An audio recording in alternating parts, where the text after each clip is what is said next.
Bad bitch speak pig Latin. Tussin X with a new seal. Sticker price with the white bricks. Raekwon with the new deal. Slice of pie we All right, coming up next, this highly anticipated matchup for the UFC middleweight division title.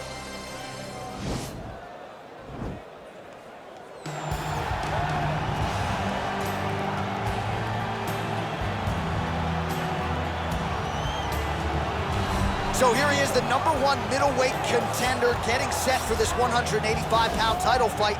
He believes this title shot should have come a long time ago, but he has let bygones be bygones. The focus now, unseating the champion in dominant fashion and starting a new middleweight legacy of his own.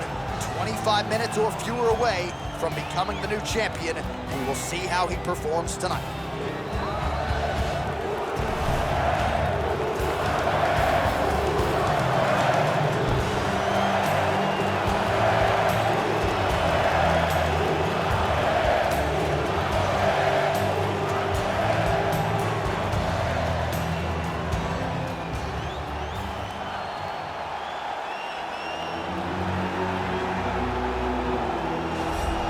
So here's the undisputed UFC middleweight champion of the world making the walk, looking to defend his title.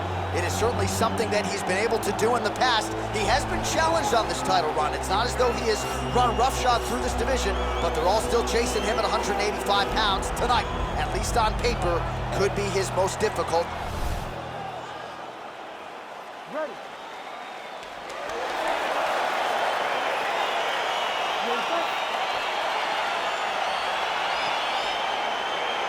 All right, so here we go with round one of this UFC middleweight championship fight. The consensus #1 and #2 185-pounders on the roster.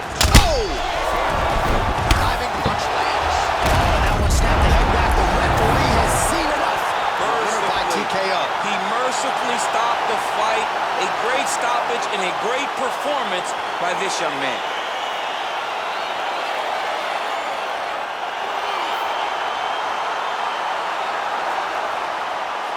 We'll take a look back at the highlights. You know we're going to find that nasty head kick somewhere in this highlight rip. Just an incredible result for him here tonight. A very nice head kick to finish the fight, but don't ignore all the work he did with his hands and give credit to the opponent. The opponent was in there every step of the way, and in order to get a fight of the night like you got tonight, both guys have to be willing to participate. Here now, Bruce Buffer with the official decision. Ladies and gentlemen, referee Herb Dean has called a stop to this contest at 21 seconds of the very first round. Declaring the winner by knockout and still the undisputed UFC middleweight champion of the world, Alcantara. All right, so a lot of people thought the #1 contender was going to get it done tonight. Not the case, and still UFC middleweight champion of the world. And I think he wants to slow all of that roll when it comes to somebody taking his title. Yeah, absolutely. This guy has desires to be a long-reigning champion. A champion that held onto the belt like the great Anderson Silva did before him. This guy looks to have all the tools to be a long-reigning UFC champion.